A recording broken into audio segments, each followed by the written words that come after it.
want to call it, CPC Fantasy Football Family. It's your host, no other than D Money / Ride or Die, with a co-host, special guest, Murray in a Hurry, Mike Miller. I know y'all, I said he wasn't going to be able to come back on the show and be a special guest, but due to the fact yesterday he helped me out at the Purple Lemon directing traffic. We had tons of vehicles yesterday to direct. We also lost a couple parking cones due to people not knowing what those things are. Ain't that correct, Mike? Yeah, we need to have a small group teaching people how to drive. But enough of all that. I want to congratulate all the winners and losers as of yesterday. I know it's a little tough when you just can't put your team together and you just keep losing week after week after week after week. But hey, I want to encourage y'all to stay winless at least until week 11 when y'all play each other. That's right, Carl and Clyde. Let's keep that streak alive. So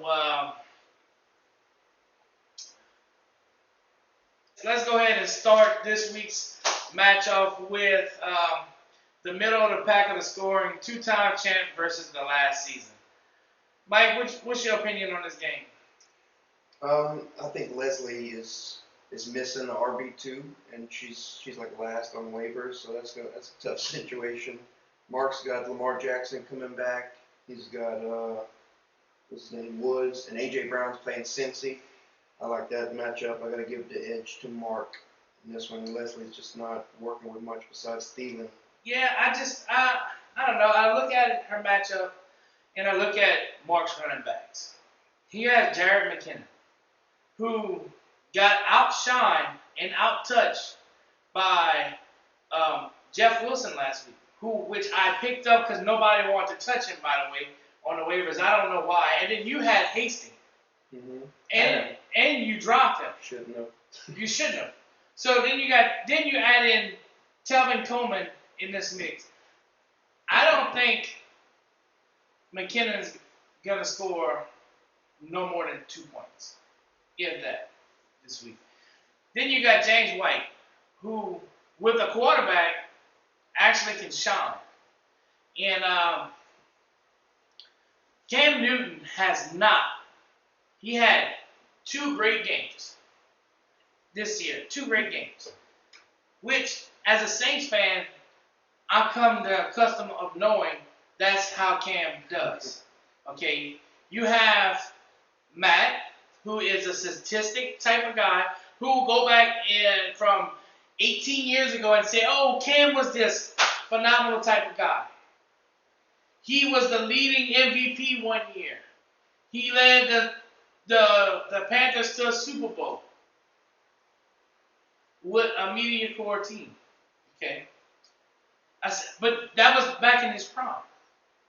Now he put on an extra 30 pounds. And he sat out a whole season of football. Coming into a new team that's not that type of mindset of a quarterback he is, it's hard for them to establish anything. They can't really establish the passing game. They don't have any weapons. None. Well, I mean, they have people. Tom Brady did it. Why can't Cam? Because Cam's not a winning type quarterback. James White is not going to be effective. So, looking at Mark's team and looking at the matchups, yes, Robert Woods in Miami, which I don't know about Miami. Miami's trending up. Yeah, but that's before this week when Miami's coach decided to throw Aaron Donald a turkey leg this week, starting 2. They should have kept Fitzpatrick in. He's doing great. Who's doing great? Fitzpatrick was doing great. Yeah, and I just don't understand. So, all that being said, I think Leslie can overcome that one running back spot and overtake Mark this week. So, Leslie, I'm going to go ahead and give you the win over Mark. Only because McCaffrey's not going to be back this Then Mike, we got I Give Up versus the bye week. Bye week is the best name ever for his team. It is. I have to say, congratulations, Carl. That is the best one yet. David, Carl, I'll come back to you, but David, I see you have an issue in your lineup. You have a Dallas Cowboys receiver in your lineup. That is issue one. We have no idea who is Dallas quarterback. We don't even know who is Dallas's football coach. They say it's McCarthy, but I just don't see it. Is Jerry Jones the coach? Because I'm not quite sure. So, Mike, give me your opinion on this, man. All right, in this matchup here, I have my upset special of the week. I am actually going to go with Carl this week. I think A-Rod's playing the Vikings. I think he's going to light them up. And I like Gronk. And I think just the way this season's been crazy, I don't know, I'm going with my gut. I think Carl's going to shock everyone this week and beat David. Matt, do you see Carl's? Did you look at Carl's team? Mm-hmm. Did you see who he can put in there? Huh? We can put in there? Yeah, because he has Brandon Cooks on the bye. He has David Johnson on the bye. Got Gaskin coming back from the bye, and Freeman playing Tampa Bay, which is a nightmare for any running back. Freeman. Yeah. So I'm saying that's who he could play. But do you think, what is Freeman averaging a week? I don't know. Not much. Not much. So do you think that's going to be enough to outscore Ronald Jones and James Conner? No, but I think. Le'Veon Bell, do you know what he produced last week? He produced 3 points. Do you think he's going to produce more this week against the Jets? Yeah. Do you think he's going to outshine CEH this week? No, I never said that. Okay, so I think he's going to beat David. No. No. I have to prove you wrong. Your upset of the week is not an upset of the week because Carl's team is just a bye. He named it correct, a bye week. It wouldn't be an upset special if it wasn't a major upset when it happened. Yeah, no. I still got David this week. Congratulations, David, on win number. The most wins David ever won in a fantasy football season in this group would be 3. And that would be this year. So he's on pace to blow that out the water. With this lineup, yes. But not this week. Congratulations, Carl. So next is the game of the week. The 2 highest scores team in the league this year versus each other. We got the backup keeper, who is the highest, and B-Bam, who is the second to highest. Looking at their teams, Mike, tell me who you think is going to be the difference in this week's matchup.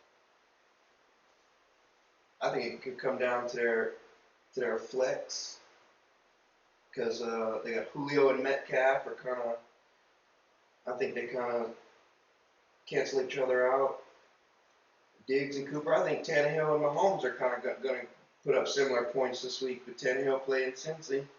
So I give the edge to the backup keeper just because I think Aaron Jones is going to have a big game.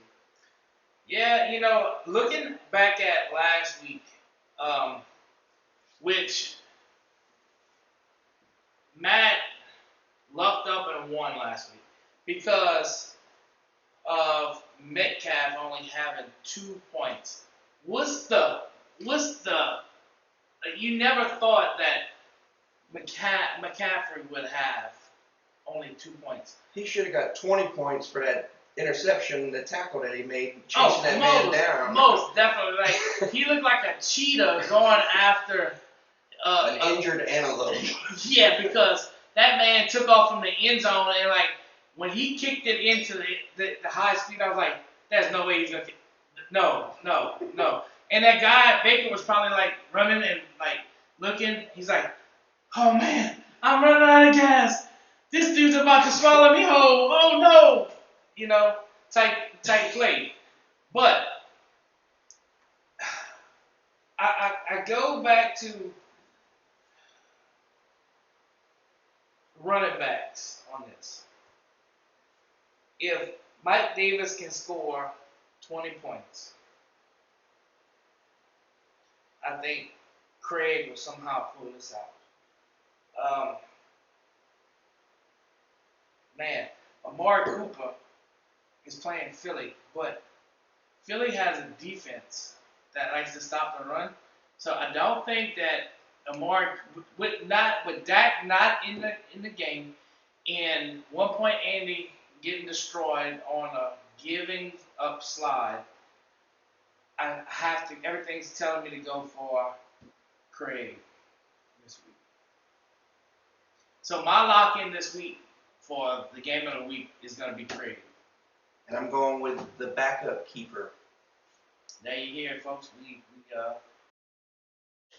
Next we got who, Mike? Who we got? We got Who Dat Hill versus Dream Chasers. We got Teddy Two Gloves versus Jared Goff. Man, I'm looking at Kenny's lineup right now. They're projecting. He's only projected 74 points. You know why? He's missing 4 players. Because he's missing 4 players. Good strategy. Giving Greg with 2 G's hope this week. Because Zeke is not. That was a wasted pick, really, at 3. Ezekiel Elliott. This man could have had Kamara before I took CEH. But he went with Zeke. I don't know. Can you tell me why he went with Zeke? The man was only. He heard it on a podcast or something. No, that was me. Heard take CEH over. But looking at Kenny's lineup, his bench players, he got Malik Brown, Jamal Williams, Mixon.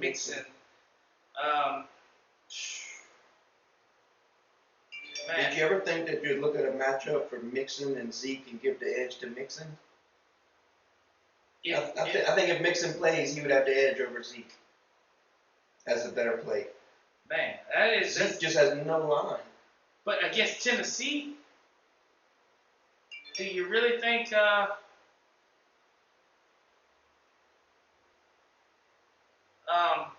who do you think? They took Zeke out at one point just so he wouldn't get hurt.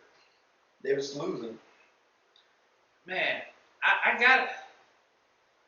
don't know, man. Who do you got on this one? I'm going with Who Dat Hill. I think Teddy Two Gloves. Anybody playing Atlanta is going to feast on that secondary, and Calvin Ridley's been huge.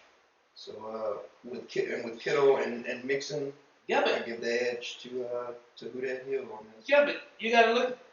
He got DJ Moore, who is Teddy's number 2. Number 2. I mean, but I don't know. I'm going. I would still give it that'd be like 2 out of 4. He's riding with his Claypool guy, which he really don't have nothing else. He's probably gonna put in Deontay Johnson. I mean, he can put in Julian Edelman, but I'm gonna go with. I want him to trade me Irv Smith Jr. I'm going with Greg with 2 G's. Congratulations, G, on your victory. Mike has Who Dat Hill. So split. This is a split decision again. Then we got Steel Curtain versus the Flying Elvises, which I don't know. He thought he was dead last week, so he changed his name for a little bit to the Dying Elvises, which Matt, I'm not even gonna do this week's thing. I'll let Mike do this all, but I'm gonna say congratulations, Matt, and improving your record to 7-1. Yeah. So Derek and I are gonna collude on this prediction show, just the way that Mark and the commissioner colluded in their trades this week. Oh, that is the most definite. I want to know what was the conversation behind the doors on, hey, I'll give you Wentz this week. You give me who do you got? Jarvis Landry. Jarvis Landry. Yeah. You give me Wentz, I give you Jarvis Landry. And then turn around and said, I'll give you this week. I'll give you Jarvis Landry. You get it Wentz because I need a quarterback. Let's switch back. I need a quarterback. I mean, I think that was some very, very, very. I think Matt might have bought Mark some seafood or something. Gotta be, because I mean, why would you just trade just to trade back? I mean, that's unheard of. It's like a corruption type thing. It's almost like something the Patriots would do. New England Patriots would do something. Yeah, like when there was, didn't they film one year? Get caught filming. Yeah. I think that's what it is. Filming the Bengals because they couldn't beat the Bengals without. I'm gonna have to get an investigation going on this because we might have to suspend some draft picks for these two people. Maybe even cut them a player. Or maybe make you co-commish because Matt can't be trusted in that position alone anymore. I mean, I just don't get it. But Matt, congratulations on your victory. So our next matchup is Ride or Die versus the Chosen One. I'm in the air on this one, personally, due to the fact both of my star wide receivers might be, well, one of them's out for the whole season. The other one might be out. So it got me scratching my head, wondering where should I go, what should I do, who should I trade, and I'm not trading CEH. Mike, your opinion, please. Well, you're right about your wide receivers, but you have a clear advantage in both of your running backs. Tim, he has no one, and he doesn't even have any good wide receivers for you to be scared of. But he does have Brady going against the Giants. He's got Kelsey, but I'm still going to give you the edge. Your running backs and KC's defense and Robinson playing against the Saints. I think he'll feast, if anything, in garbage time. But well, that's where most people get killed at anyway. I mean, look, last week, Gurley had the opportunity to seize the game for Atlanta. Okay? And when he realized where he was, it was too late, and he fell in the end zone. Now, it gave you fantasy points, Travis, but he gave up Atlanta's game they had to win. And I'm going to go out on a limb this week and say, hey, you're going to be like Todd Gurley, and your team is going to give up on you. And I'm going to be the team that comes in and scores that touchdown to give my team the winning points. So, with that being said, I'm going to give myself the victory this coming up week and improve and move up the standings to maybe third place this week. That's not the place I want to go. I'm sounding weird here, but I kind of know how my team is, and if I don't have a wide receiver, I don't think I can take the championship. But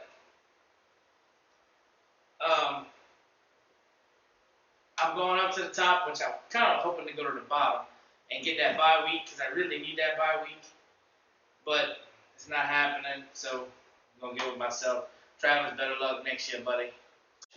Then we bout my business somehow versus Murray in a Hurry, who they both did something miraculous this week. Murray in a Hurry traded Travis, who therefore gave him Tyler Lockett, who therefore scored 58 points or 60? 53. 53 points for a receiver, which gave my business the edge last week when I think I predicted him to lose. To you, skirting by with Giovanni Bernard. Giovanni Bernard. Okay, this man had picked him up. I should have kept him. I cut him last week. I should have kept him on my bench. But looking at your lineup, you have no Kyler Murray, no Edmonds, and no Kirk. You got to roll with Sammy Watkins, Pollard, and Bernard. But I do still have Robbie Anderson and T. Higgins. That's the bright spots of my team. So you still think? With that being said, he's got Kamara and Jacobs and Lockett. Somebody gave him Lockett for some reason, so Cody is the lock of the week this week, in my opinion. Normally I'm confident, but I don't think Lockett produces what he produced the other night. So therefore, no, I'm still not predicting you to win. Me either. And I still don't see you coming behind me and catching me in the rankings. Not this week. Not next week neither. I don't know. We got the same record. Yeah, right now. Next week I might still be a game ahead of you, and I'm ahead of you in points. So you're not gonna. But Travis said points don't matter. Well, Travis would be out the playoffs in that case. So about my business, you done got it again. I think you're ahead of me in the standings by a little bit. Yeah. It's not gonna be much, but I'm about to about my business over your business, okay? And take that spot. And Matt, just to let you know, in a couple weeks we're gonna be, well, I think the final game of the season is the week that I'm gonna put you out your business of the playoffs. Maybe in the toilet bowl. I doubt it, but. Speaking of, I'm gonna jump you in the standings week 11 when we go head to head. Oh, just do. Here we go. Here we go. Just do it right here. I can't deal with it. Hey y'all, can't wait till next week to do another video. I wish everybody luck this week. Y'all all need it except Travis. Mike, you're gonna need a prayer. You should change your name to I Need Prayer or something. Living on prayer. I don't know. Don't stop believing. You know. But hey, till next week. That's the message to Carl and Clyde. Don't stop believing. That's right. Later. Hey.